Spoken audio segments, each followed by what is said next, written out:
శ్రీ విష్ణు పురాణము 23వ అధ్యాయము.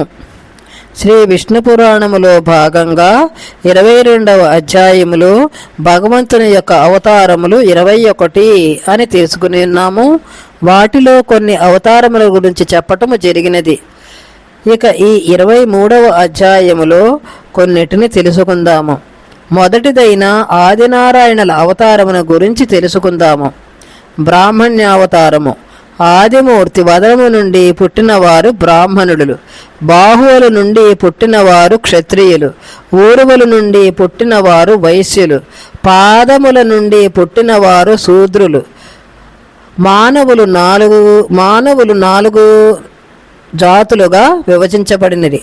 ఈ 4 జాతులు వారి వారి వృత్తి ధర్మాన్ని పాటిస్తూ బ్రహ్మచర్యము, గార్హస్యము, వానప్రస్యము, సన్యాస ధర్మములను 4 అనుసరించుట జగమునకు మేలు.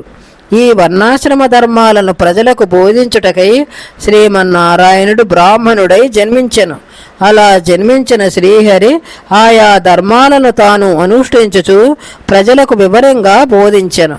సత్యము, దయ, ధర్మము, ఓర్మి, విచక్షణ, శుచి మొదలగునవి సద్గుణములను గూర్చి చెప్పి తాను ఆచరించి జగత్తును ధర్మబద్ధమునర్చి లోక శ్రేయస్సుకై బ్రాహ్మణావతారుడై శ్రీ మహావిష్ణువు జన్మించెను.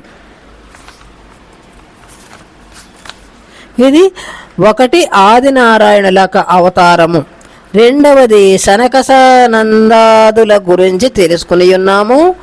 మూడవది యజ్ఞ వరాహావతారమున గురించి తెలుసుకున్నాము.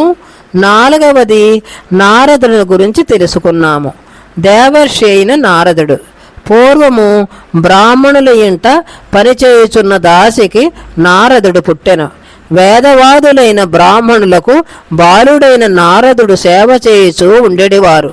వారు ప్రతిదినము శ్రీకృష్ణుని కీర్తనలు, శ్రీకృష్ణుని కథలు చెప్పుకొనుచూ ఉండగా ఆ బాలుడికి కూడా భగవంతుని యందు వారు చెప్పుచున్న విషయములందు ఆసక్తి కలిగి వాటిని వినుచూ ఉండేవారు.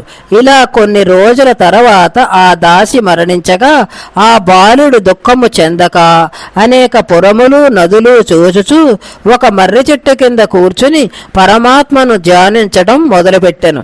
అప్పుడు అగోచరుడైన పరమాత్మ గంభీర వచనములతో ఇట్లు పలికెను: వత్సా, సాధుసేవ వలన నీకు నాపై భక్తి కలిగినది. ఇలా ఇంకా కొంతకాలము సాధుసేవ చేసిన తరువాత మరుజన్మమున నన్ను చేరుకుందు అని పలుకగా ఆ బాలుడు భగవంతుని అనేక విధములుగా కీర్తించెను. తర్వాత కొంతకాలమునకు భౌతికమైన దేహమును నశించి బ్రహ్మ సృష్టి చేయుచూ ఉన్నప్పుడు ఆయన ఇంద్రియముల నుండి నారదుడు జన్మించి దేవఋషి అయ్యను. ఇక 5వ అవతారము. నరనారాయణుల అవతారమును గురించి తెలుసుకుని ఉన్నాము. తర్వాత కపిలావతారమును గురించి తెలుసుకుందాము. దేవహూతి కర్దముల పుత్రుడు కపిలుడు. 9 మంది కూతుళ్ళు జన్మించిరి, ఒక కుమారుడు జన్మించెను. కర్దముడు 9 మంది కూతుళ్లను 9 మంది ప్రజాపతులకిచ్చి వివాహము చేసెను. ఇక కుమారుడైన కపిలుడు సాక్షాత్తు భగవంతుడే అని తెలుసుకొని దేవహూతి కర్దములు కూడా కపిలుని వద్ద ఉపదేశమును పొంది పరమపదమును చేరుకున్నారు. తర్వాత భాగములో దత్తాత్రేయుల వారి గురించి తెలుసుకుందాము.